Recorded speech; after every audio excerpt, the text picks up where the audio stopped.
It's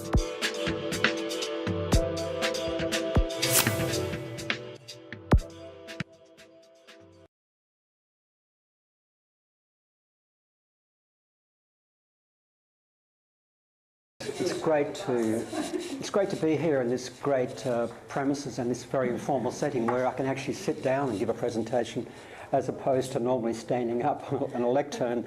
So it makes a difference that everyone can feel very relaxed. So I'm going to talk for about close to an hour, I think, or 50 minutes or thereabouts. And then I know we've got a lot of things to discuss, and I would like to reiterate my acknowledgement of the Whadjuk Noongar people whose land we're standing on because of this place we are presenting in, which is the Centre for Aboriginal Studies. And we pay our respect to the vibrant and endless culture and the leadership of the elders past and present. So my topic today is called Culture and Technology Inside the Chinese Dream. And that's a contrast to the Curtin campus, the usual slide we have on the front of the Curtin PowerPoints, in which you see people walking across a green field. And this is the Alibaba campus in Hangzhou. And people walk across the Alibaba campus looking at their mobile phones, being very connected. And now my first slide is an old one, an oldie but a goodie. Culture, technology and China. Now this slide is three people who were, at one stage a few years ago, were involved in a project where they were approached by the Aeronautic Technology Centre of China, I believe, something like that, the China Aeronautic Technology in Beijing to build a theme park. And so we got together because they approached us when we were in Shanghai. On the right, we've got Marina Gore from Shanghai Theatre Academy. On the left, we've got Paul Owens from the BOP, the consulting company very famous in the UK that was responsible for introducing the creative industries idea into China. And they approached us and said, the government's very interested in technology and science now, and we have to try and marry it up with culture. And we're thinking about the idea of a theme park. Can you help? So they enlisted us, and we put together a proposal which we call Cloud9. And we took Cloud9 to a big meeting in Shanghai about 3 months later, and it was kind of rejected. We had wonderful ideas about using immersive technologies and introducing science fiction into the whole thing, and having all kinds of affordances, I guess. But somebody else got the project, and that's the way it goes. Now, I want to ask the question: what comes to mind when we put the three words together, culture, technology, and China?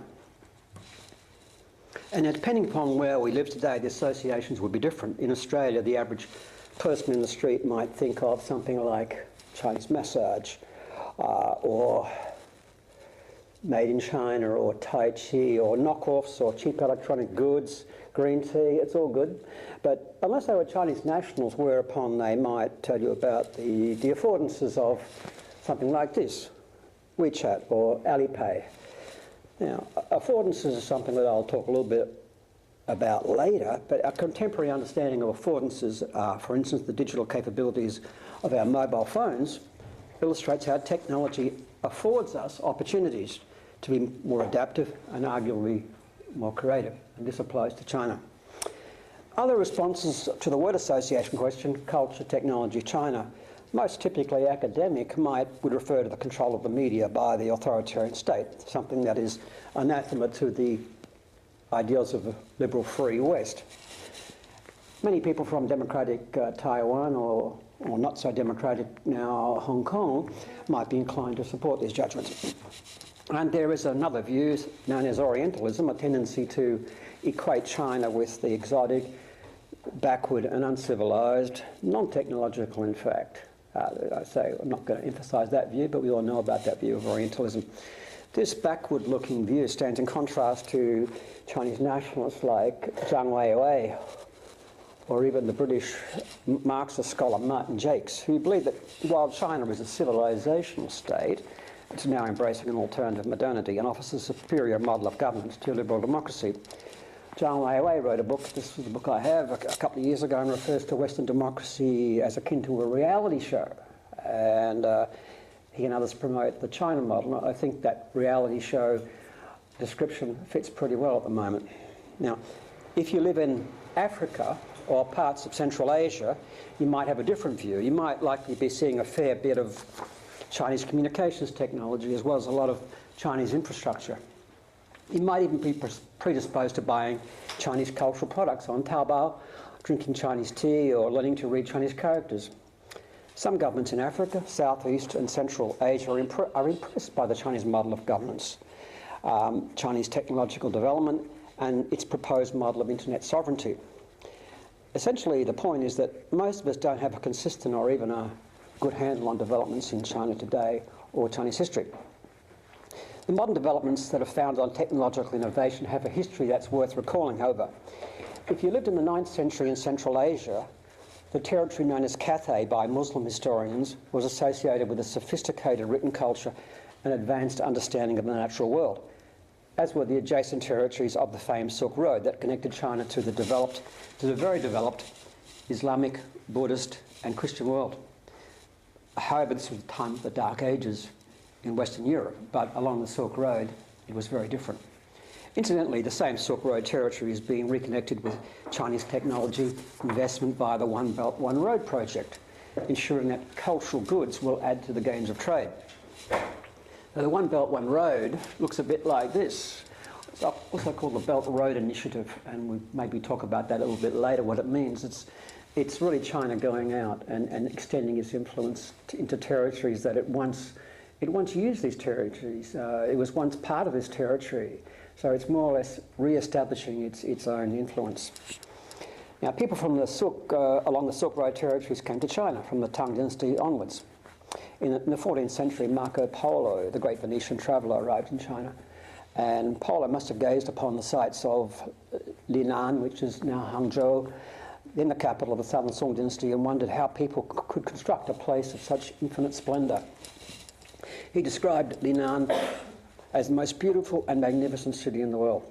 In his travels, Polo wrote of the communication system by which important messages were rapidly dispatched and of merchants who transported goods up and down the Yangtze River.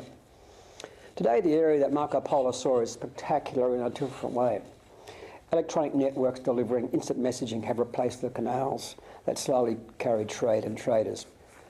Hangzhou is a vibrant, connected industrial centre, the capital of Zhejiang province, often called the engine of China's economic miracle, the so-called small dog economy. And in Hangzhou, you see things like this. It's a very, very connected place, embracing the sharing economy.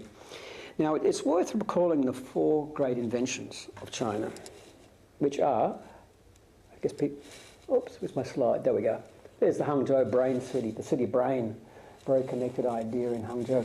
Now, the 4 great inventions of China, gunpowder, compass, paper and printing, are quite well known. Now, patriotic Chinese people, or other people, talk about the 4 new Chinese inventions, the 4 great new Chinese inventions. I guess we're wondering what the 4 new great Chinese inventions are. Well, on-demand bicycles, as we've just seen, online shopping, very fast trains, and Alipay. And I hear you say, oh, that's not new inventions, they're just existing inventions that are... But patriotic Chinese are inclined to say they're the 4 great new Chinese inventions. Now, Alipay is a convenient payment system accepted in most shops and restaurants, which was developed by Alibaba, which is based in Hangzhou. Now, the pride that people have in technology is palpable, yet at the same time, these technologies have become embedded in practices of everyday life. WeChat, for example, is a cultural technology by definition. The content is information, but in many cases, more often ideas and stories that people can relate to. Now, the Chinese dream. This is what we're going to talk about, the Chinese dream. What is the Chinese dream? Now, if you search Amazon for the Chinese dream, which I thought I might do as a way of seeing what's out there, not a lot, you might find something like this. The Dream of the Red Chamber, Hong Lo Meng. Very famous story. Every Chinese person and many other people know about it. It's a story about the fate of an aristocratic family with links to the emperor. One of the household was a concubine. It's a literary classic, and it has spawned multiple retellings, TV dramas, etc., movies, very popular. Another story is the story of the Taoist philosopher Zhuangzi. Zhuangzi, one day, Zhuangzi, I dreamed I was a butterfly flying in the sky, then I awoke. Now I wonder, am I a man who dreamt of being a butterfly, or am I a butterfly dreaming that I'm a man? This is a very well known, if you look for the Chinese dream, you might find it Zhuangzi's dream. Very interesting sort of philosophy. On a more material level, I guess, The Chinese Dream is the title of a 2002 book by Joe Sludwell. I dream of massive markets and consumers waiting for Western goods. That's the Chinese dream. Not for Chinese so much, but for Westerners, the Chinese dream. But how did the Chinese dream, the official version as we now know it, come into being?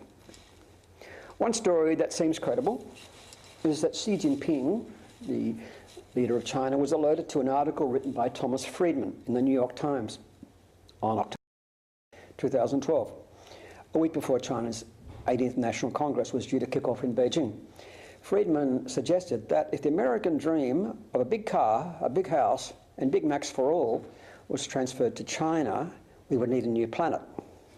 The final words in the article, advice to Xi Jinping from Thomas Friedman, were, the only way to square all that is with a new Chinese dream that marries people's expectations of prosperity with a more sustainable China.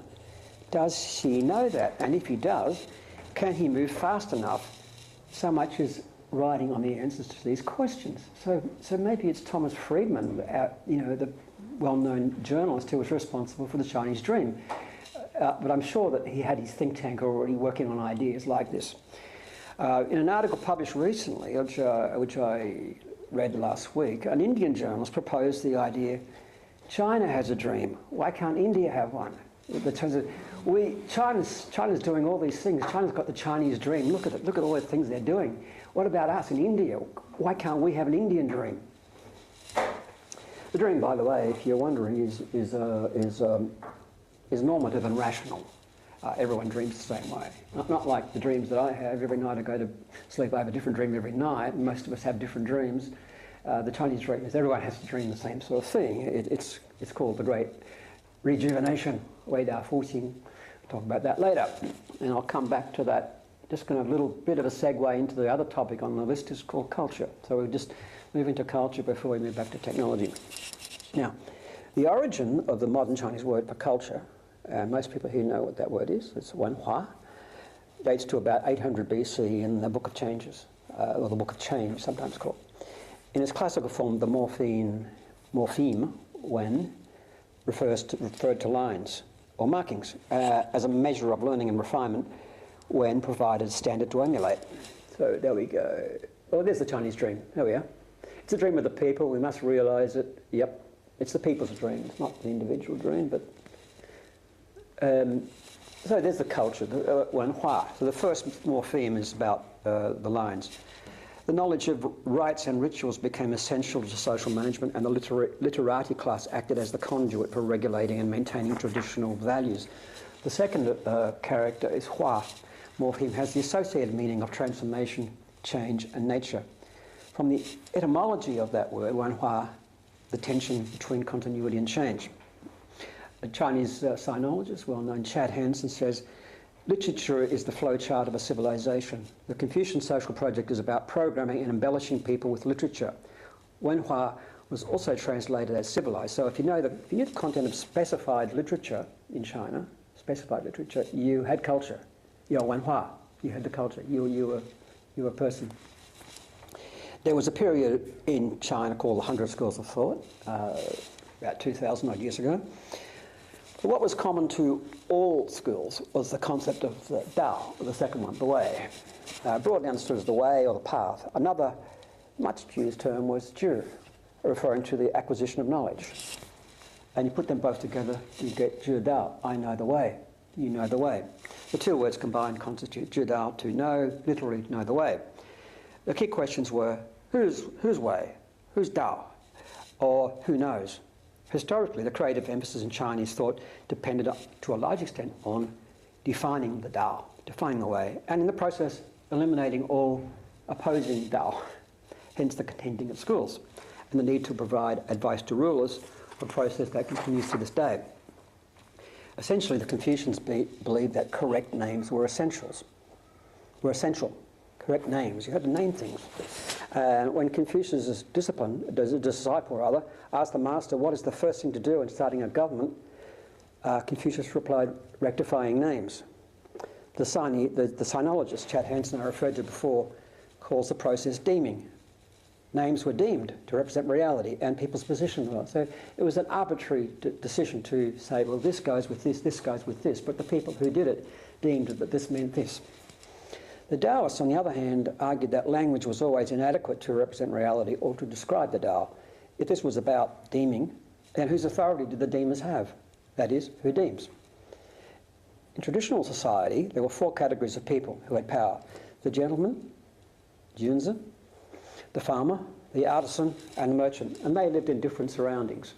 So if you look at Beijing, you'll see the inner city where the emperor lived, and then the officials lived, and all the smart people lived. The gentlemen lived closer to the centre, and around, and as you went further out, you had the farmers and the artisans and the merchants. The merchants were considered not to be very nice people at all in most of early Chinese history. Scientists and philosophers came from the first category, as did most writers. Traditional Chinese society exemplified a link between self-cultivation, refinement and governance. Although persons of the lowest rank were able to sit for the official examination system that once successfully negotiated conferred the status of a scholar gentry, the station was generally out of the reach of the common people. Confucius wrote that the common people can be made to follow a path, but not to understand it. Maoism, or Chairman Mao, recognised this. He elevated the status of farmers and workers. So he put the farmers and the workers up the order. And he delisted scholars, particularly the scholars he didn't like. They went down the order, especially during the Cultural Revolution, as we know. Xi Jinping, very interesting. He has now elevated another category to the top list. And what's that category? Do we know? Sorry? Yes, but I'm going somewhere else with this argument. He's elevated the geeks. The geeks have gone to the top of the list. So if you're a nerd or a geek, don't worry about it. In the current regime, you're well appreciated. In addition to the 4 categories of the past, there are probably 6 main approaches to thinking about the relationship between culture and technology and China. First, Confucianism, Neo-Confucianism. Technology should not be trusted. The sages gave us everything. We have to get back to the garden, understand hierarchy and roles. That's old Confucianism. Modern Confucianism is more accepting of technology, of course. Legalism, a school supported by the first emperor that advocated standardization and elimination of dissenting views. And that's still very influential in the Communist Party. Taoism, a view that says government should stay out of people's lives. The natural order of things should be observed. The term that's used is wu wei, later translated, interestingly, by the French directly into the English language as laissez-faire. The word laissez-faire came from wu wei. Does this therefore mean that neoliberal capitalists are Taoists? Interesting thought. Buddhism, very influential in the dynastical period, and it came into a marriage with Neo-Confucianism. It offers a future, a reincarnation beyond the material life. Then you have another 2 more. Marxism, socialism was adapted into China thanks in part to the interest in Darwinism, the view that society develops and transforms. Marxism is amenable to technology, progress is the goal. Culture is scientific and has a mass quality. So Chairman Mao said, scientific mass culture. That's what we do. Then we have the last one, and James has already sort of hinted at this, capitalism. Obviously China has always been capitalist, but it's only recently developed its own style of capitalism. Capitalism is by nature, I guess, individualistic, so the varieties of capitalism that we see in China differ. Now, just before we go back to the main topic of the day, which is technology, a note on creativity. Okay, the ancients who I've been referring to, the ancients are the people who lived 2,000 years ago and who wrote the guidebook, believe that a co-creative process exists in the world around us, the world that we inhabit. We are not separate individuals, nor do we have a specific identity. So they said we are more than individualized actors. For instance, I might be a son, a brother, a professor, a human being, or a cosmic entity. And it's our relationships to each other that's important. We each have a unique individuality, but we have an unbroken continuity with our significant others. And perhaps in the age of the internet of friending, less significant others. Now, I'll just talk about a little bit in passing is this idea, at the end of the 19th century, entering into the 20th century, when China was sort of going through its restoration period, I guess. This idea, 西学为用，中学为体, Western learning as practical application, Chinese learning as essence. All Chinese people know this phrase. It was very, very familiar, still is very familiar. The idea was that technology was something that was just practical. You used technology, but Chinese culture was the essence. It was much superior, in other words. But they had to have the technology because the technology was actually doing harmful things to China. The gunboats had come in and they'd broken open China with the technology. So they had to have the technology, but the bottom line is Chinese believed that they had something much superior, which was culture. And again, in the Great Leap Forward, around about 1959 to 1961, they thought about the idea of technology in a different way. They got ordinary people to try and make things, and it was a complete disaster. The idea was to catch up with the West and to expand their technology in a kind of a very grassroots way.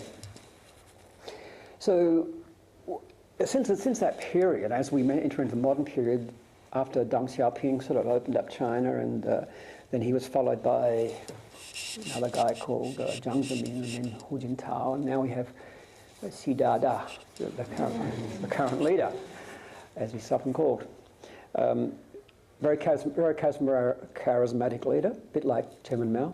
But we've had things like the 863 plan, we've had the Torch program, we had the National Informatization Blueprint in 2006, the idea of the convergence of technological innovation and cultural creativity, another idea called Internet Plus, and now we've got this idea of Made in China 2025. These are government ideas that have been rolled out to try and bring China closer to that technological frontier, to establish itself as what's called an innovative nation. So I think that put this in the global perspective, never has the need to innovate been so pressing. In a time of volatile markets, natural disasters, falling commodity prices, rising national debt and decreasing returns on manufacturing, innovation is the mantra of national and regional rejuvenation. The pace of technological change is accelerating, leaving many nations behind, leading to speculation about the industries of the future. As Ross says in the name of a book, what are the industries of the future? For instance, Americans must innovate because the Chinese are coming to take their jobs. Britain must innovate because European talent is leaving its shores. Australia must launch an ideas boom to reduce reliance on its resources economy, the so-called lucky country. We know that one. That's our story. China must have more innovation because its export-based economy is floundering and its population. So technological innovation, we hear, will help resolve global problems from climate change to cancer. Crowdsourcing, crowdfunding, the sharing economy, blockchain technology, self-organising networks will break the dominance for governments and multinational corporations. Kids will learn how to code in kindergarten. Paper currency will be a museum exhibit. This is the utopian view, perhaps. Such a view has been critiqued many times by, for instance, Yevgeny Morozov, author of The Net Delusion, which he calls people, some of the people that we think are good, he calls them solutionists. These people like Jack Ma and people like Elon Musk are always finding solutions for things. That's their job. He's more a little bit cynical about it. This book here called Technology and Cultural Values, I picked up this book thinking this was going to give me a lot of insights into my talk. But once you add the word values to culture and technology, you kind of get a very sort of pessimistic view. Well, I mean, mostly people are writing up philosophers, and they tend to be sort of, we've lost our way. Technology is not good. So there's not many, if any, chapters in there that actually say good things about technology. But for China, technology offers two things: better services for a large population, better services. We all know this. And two, and this is quite important, the status of actually being an innovative nation. Then there is the cloud. The cloud's a distributed system of computer resources, millions of servers, hard drives, routers, fibre optic cables and networks that connect masses of people while tracing their online lives. The Chinese government believes this digital cloud, which also crosses into sovereign territories, will translate ordinary people into entrepreneurs. I was just going to say, before I go into that, I put a slide up here. I was just going to say this is the way that scholars like many of us actually look at the Chinese internet. This is the kind of themes that we investigate. The political, economy and social impacts in and on China. Democratization, contestation, control, surveillance, digital divides. There is some work on regulatory issues, IP and consumer rights. We did a survey of scholarship for a period of a couple of years. We looked at all the articles published, and we broke it down into that. This is myself and Chen Ying, who was here.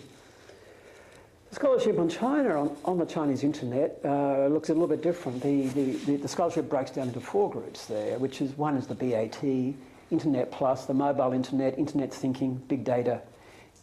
The second big group, and probably becoming even bigger, is the internet finance ecosystem, internet finance and third-party payments.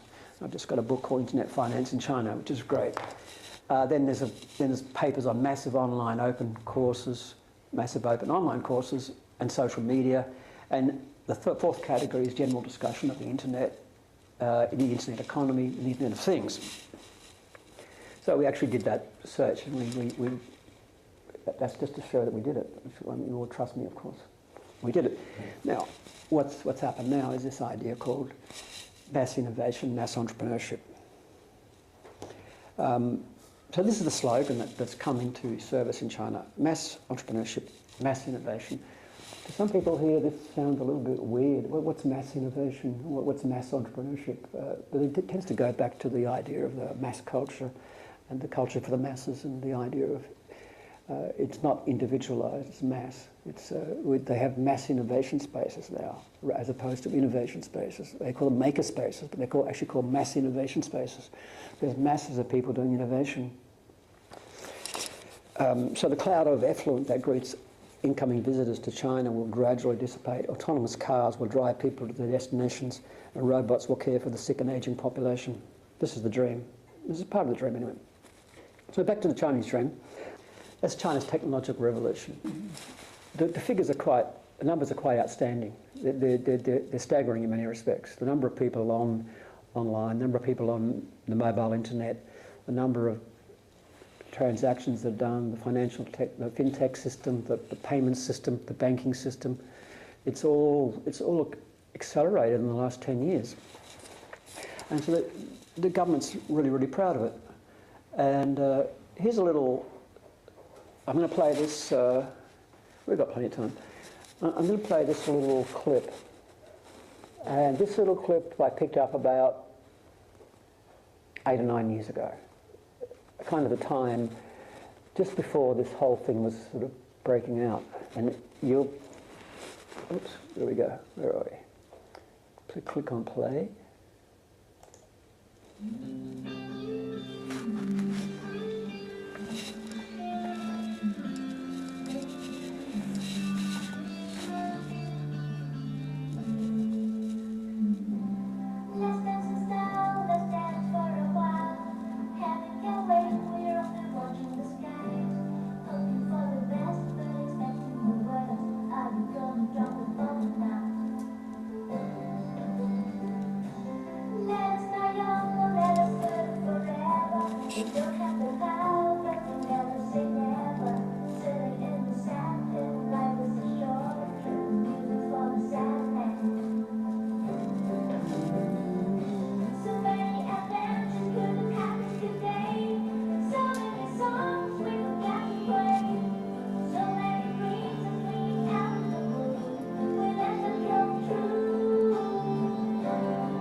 So what's this? This is not government propaganda. although it could be now. If the government was doing it now, that would be a piece of government propaganda. The next one I'll show you is a piece of government propaganda. This was actually produced by a real estate company to do a big project in Shanghai called the Knowledge Innovation Community. So it latched onto these ideas about, let's connect this idea about the left bank in Paris with the Silicon Valley and everyone doing interesting things, and let's get this idea of youth, young people, tapped right into that sort of zeitgeist, I guess. The one that I'm going to show you next is pretty much how the government's picked up on this idea, and some of you will no doubt have seen this if we connect up. Yeah, do we got to log in? No.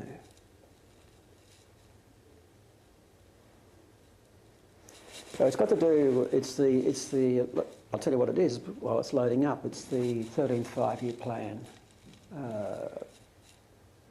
Jingle. We call it a jingle. The one that was produced by the government and went globally. Went very, very popular worldwide for various reasons.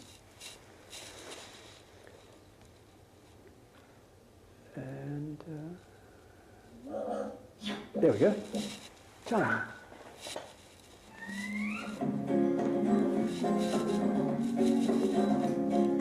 Hey, have you guys heard what's going on in China? President Xi Jinping's new style? Yes, and there's more. What? China's 13th five-year plan. Yeah, the Shisanu.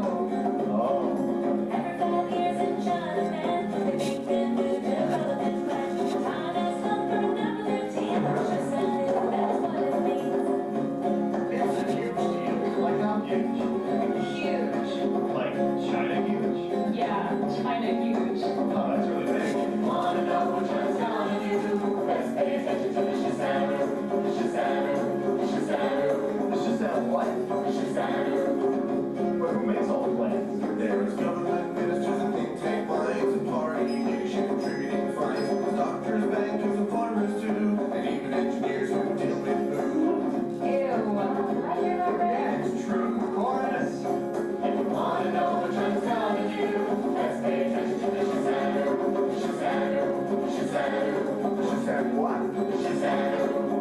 But how do they make all the plans? First there's research, views collected, then discussion and views projected. Reports get written and passed around. Then there's what's actually more research, more discussion, more research, more discussion. Like at every level, over and over, like through hundreds of rounds. It's Okay, we got it. Hundreds of rounds. Oh my god. crazy, right? Okay, 1, 2, 3. Wanna know what China's gonna do? Let's pay attention to the Shisanu. The Shisanu. The Shisanu. The Shisanu what? The Shisanu. But it's not over yet. Plan comes out, the work's not done. In fact, it's really just begun. Because every province and city too gotta figure out what they're gonna do. Whoa. That's a lot to do. I know. Like what's calling it? The Shisanu. Wanna know what China's gonna do? Let's pay attention to the Shisanu. The Shisanu. The Shisanu. The Shisanu what? The Shisanu. Then the plans keep getting even better. As the time goes down, they're high and low. The government's experiencing continues to grow. They have to work hard and deliberate because a million lives are at stake. 赵钱孙李周吴郑王冯钱楚魏蒋沈 Chorus. If you wanna know what China's gonna do, let's pay attention to the Shisanu.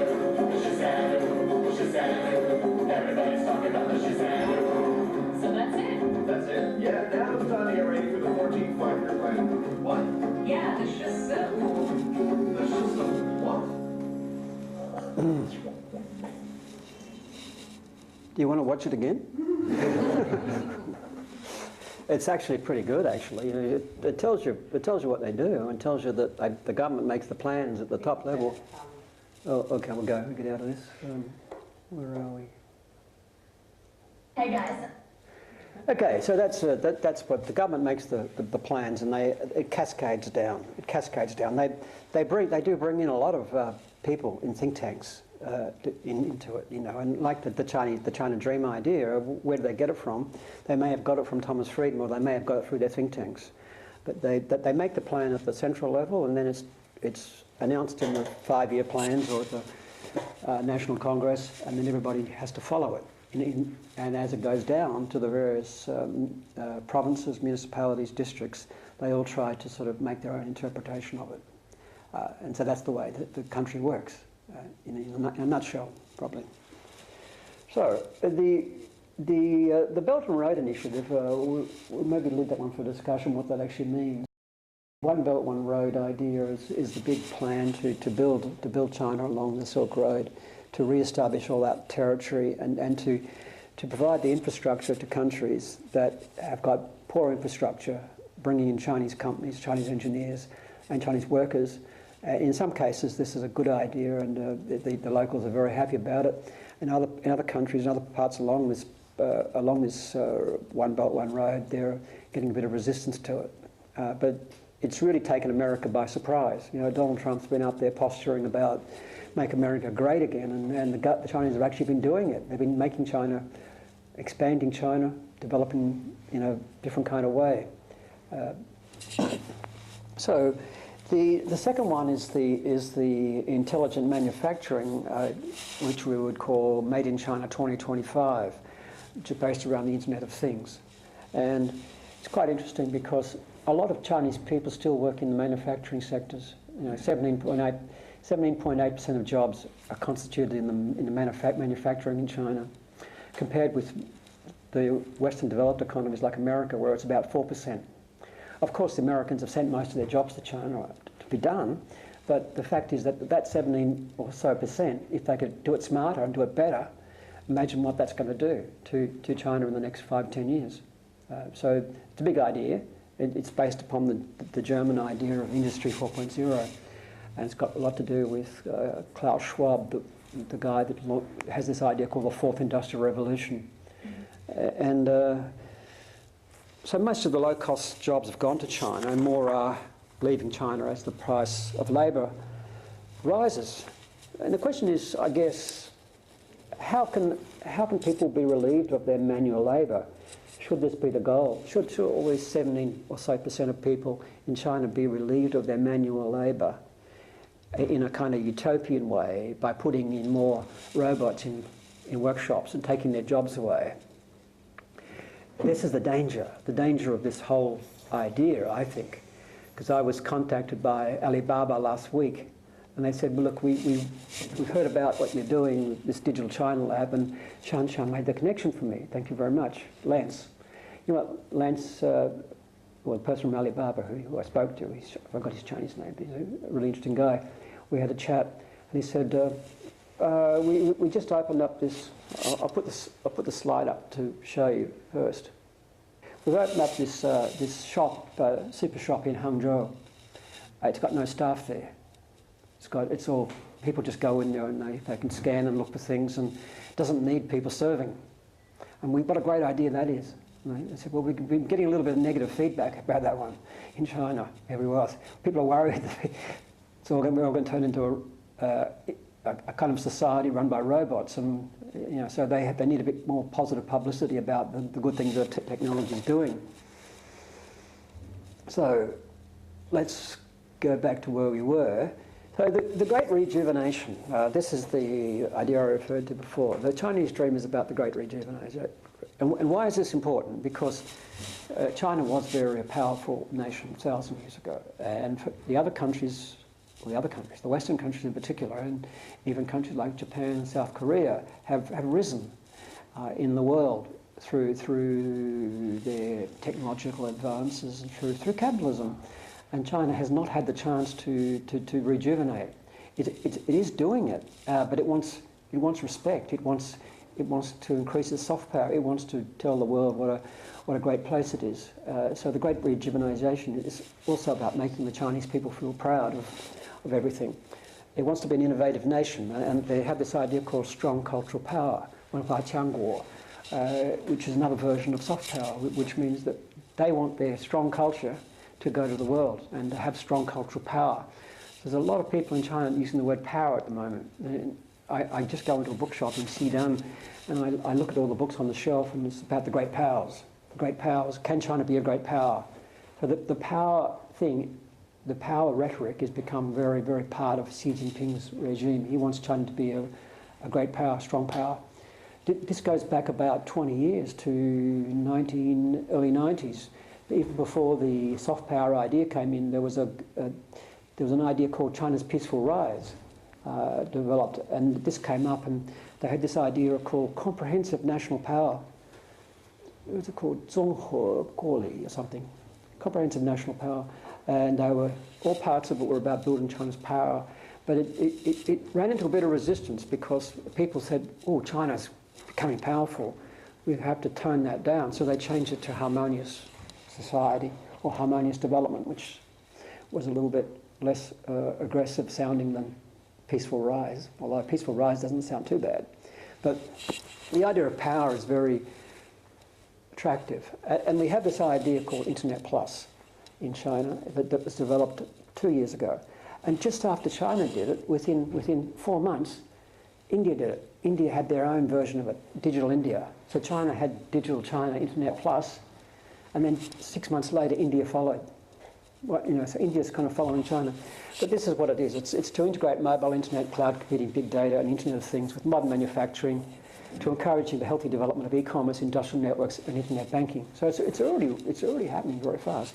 And the part that I've highlighted is to get internet-based companies to increase their presence in the international market. So to get Chinese internet-based companies to go out, the idea of going out. So Internet of Things, the sharing economy. You've got Uber over there working in some places, but didn't really take off in the way that they hoped it did. But the Chinese have got their own version of it. Now, you've got this phenomenon in China called the BAT. BAT, Baidu, Alibaba, and Tencent. They're three big companies, and essentially they're capitalist companies. By any description, you would call them a capitalist company in a socialist state. How can this be? Well, it happens because it happens so quickly. These internet tech companies just became monsters overnight, and the three leaders of these companies have been more or less been seen as China's digital leaders, the digital champions of China. So I've actually got a fourth one there for the time being, but I'll talk about the fourth one because the fourth one's in a little bit of trouble. But I'll go through them first. Now, if we look at the kind of terms they use, the rhetoric they use, you'll find they're kind of interesting characters, these people. They become charismatic in some, to a large extent, the most charismatic of them all is Jack Ma from Alibaba. But the others have also put their ideas out. And they influence the government by coming up with an idea called Internet thinking. Internet thinking became Internet Plus. So the leader of Tencent came up with this, talked about this idea of Internet thinking, which was an idea of using the Internet to make their business services much more seamless. They then introduced it to the government, and the government said, yes, that's great, let's call it Internet Plus. Anyway, this is the guy from Baidu, which is the Google of China, and quite happily, Google's blocked in China, so he owes quite a lot to the government for keeping Google out, and he says life is about creating yourself. So where did he get his education? American Ivy League University probably, or somewhere. He got his education in America, goes back to China, starts a startup, as you do, and the startup becomes Google. It becomes, because they didn't have it becomes Baidu, because they didn't have a Google, they had a Baidu. And so, and the size of the internet in China makes Baidu incredibly successful. The second guy, which we know, Jack Ma, why can Alibaba survive? The first is because I have no money. The second is because I don't understand the internet. The third is because I think like a fool. This guy talks like this a lot. But he also says incredibly smart things, but he intersperses it with a kind of a very ancient kind of way of thinking that you'd expect Zhuangzi or somebody like that, talking illusions and riddles. How can this guy, this simple guy, who actually started off in Australia, or had connections with Australia, And he basically says, I bought his biography when I was in China last time. He said, if not me, then who? If he didn't do it, somebody else would do it. But he's a kind of very self-effacing. He communicates with the Chinese people in some ways because he's not a kind of not a Donald Trump kind of person, but he's an incredibly interesting speaker. And wherever you go in China, you find videos and books by Jack Ma, and you know, he gives his advice out pretty freely. Well, he makes money out of it. This is the leader of Tencent, and the innovator of the real life or death movements of China's internet. Sorry about the spelling there. Lies in the next decade. So he's basically saying this is the chance. And I call these guys platform capitalists, using the term introduced by Nick Chernick. He's got a book called Platform Capitalism. The platform capitalism idea is that it isn't about the companies so much, it's about the platforms. And there are 5 kind of platforms. The first kind of platform is the Google, Baidu kind of platform, which is an advertising platform, Facebook. So they collect a lot of information about people and they sell to advertisers, make all their money. So this kind of platform exists in China. The second kind of platform is the cloud platform. And the cloud platform is Amazon Cloud Services or Alibaba Cloud Service. Alibaba's got this huge cloud. So these companies have these platforms, and they're using these platforms to move into to change the economy. The third platform is the product platform. And the product platform, perhaps you could best think about that through something like Spotify or on-demand content where you download things when you want them.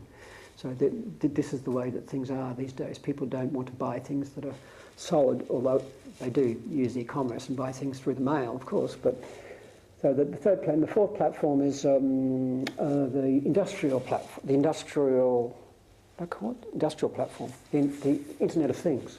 So the Internet of Things is another platform that becomes part of this matrix of platform capitalism, whereby the Internet of Things, sensors everywhere on picking up information, feeding it back into the servers. The servers are on the cloud, and they're providing better services. And hopefully, the idea is that this will all make a better world in the solutions view, at least.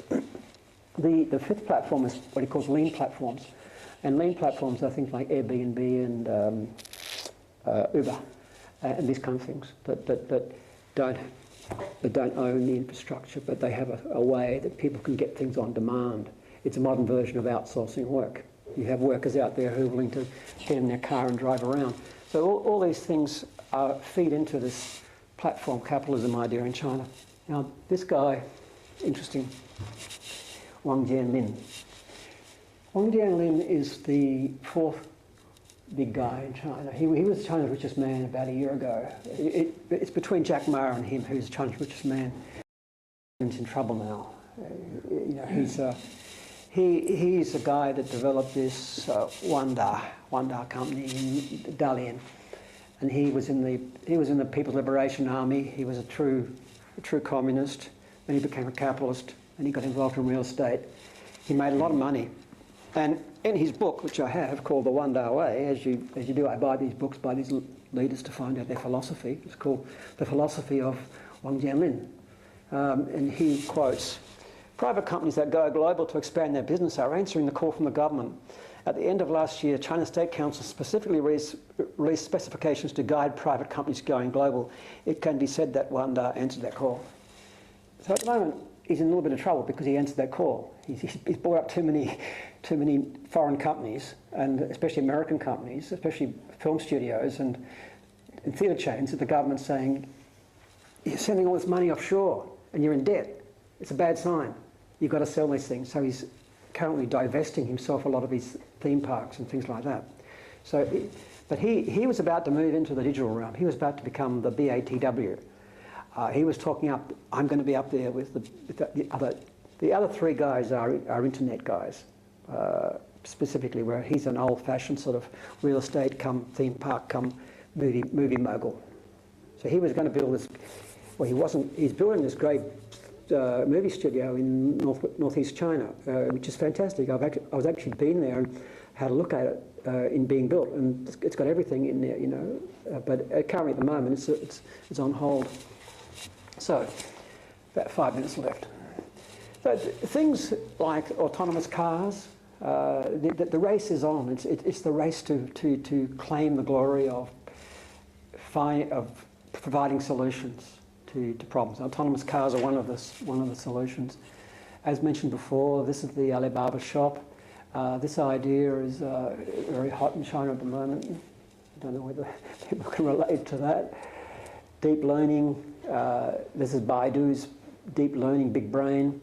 And this idea, wherever you go, I want to say wherever you go, but particularly if you go to some of the big cities that have this maker spaces and innovation spaces, you'll find things like .geek Cafe.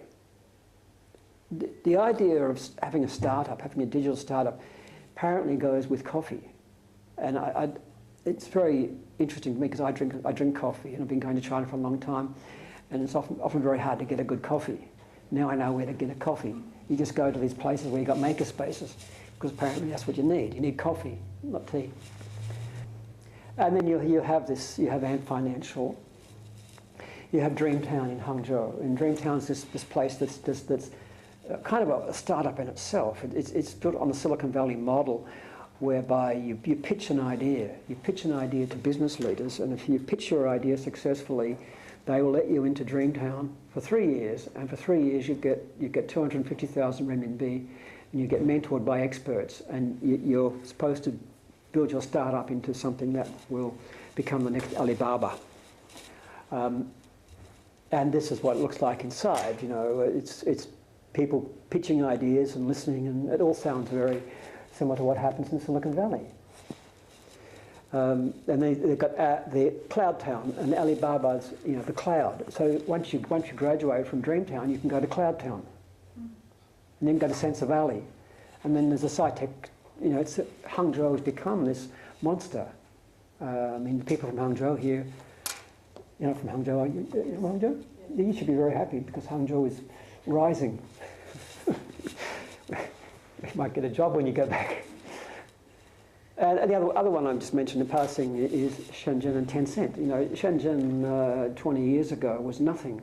20 years ago? 25 years ago, 20 years ago. And, you know, Deng Xiaoping opened it up when we went there in 1991. And this is what it looks like now. You know, Chai Hall, Makerspace, the whole thing is just fabulous.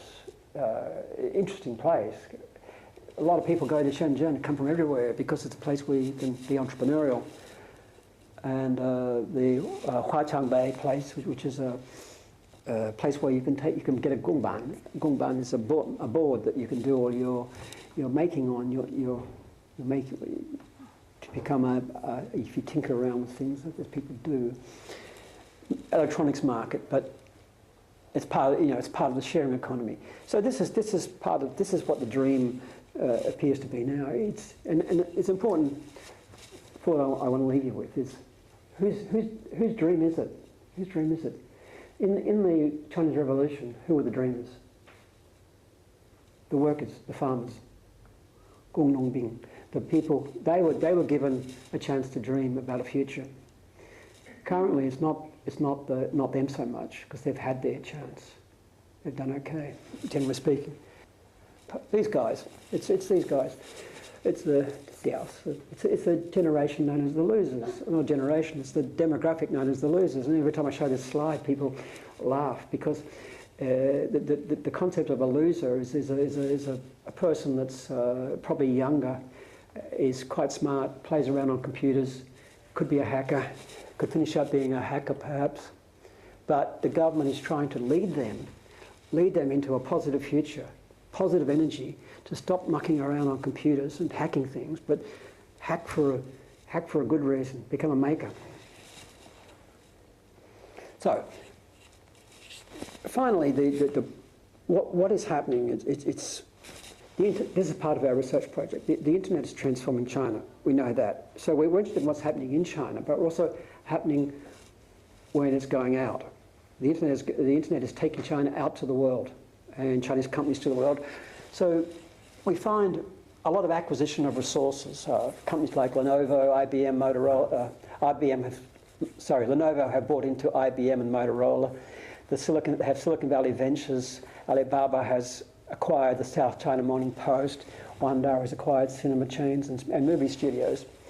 And The interesting thing about this platform is, and this is something that I came up with a couple of years ago, or last year when I was at a conference, I had this inspirational idea, which other people probably had too, but Chinese culture is going out. Chinese culture is going out successfully through these platforms. There's a lot of people watching Chinese culture globally, but the majority, almost all of it, 90 to 95% of Chinese people watching Chinese culture on these platforms. So to an extent, this is a successful outcome for the government, to have Chinese culture going out to the Chinese people around the world and reconnecting them back to the motherland and getting some of the messages. But it's not really what they want to do. They want Chinese culture to go to the Laowai, to the foreigners. And they want foreigners to understand Chinese culture and to appreciate how great it is. Because they know it's great, I know it's great, we all know it's great. But putting it in a way that can translate into overseas recognition is the challenge. So it's ethnocentric, not polycentric. It's still going out to the same kind of people. It's not connecting yet. That's not to say it won't, but that's the problem. But as people use these platforms, it provides companies with knowledge and data surveillance. And this is the dark side. This is the very dark side of what's happening. And this would require a separate presentation. But I'm just going to say that all these companies that are aligning with the government, the BATs and the tech companies, and all the data that's been collected on people, really provides a lot more surveillance on what people are doing. And with the history of the way that the Chinese government has used the media, it's the dark side of the cloud. So this is a very well-known poem that was written in 1958 by Richard Brautigan. I like to think it has to be of a cybernetic ecology where we are free of our labours and joined back to nature, returned to our mammal brothers and sisters, and all watched over by machines of loving grace. And you know, this was interesting. Richard Brautigan was an interesting hippie poet. He took his own life, unfortunately, but probably. But all watched over by machines of loving grace has become a kind of a well-known meme, I guess. Or there was a band called that, and there was a documentary called that about the technological revolution.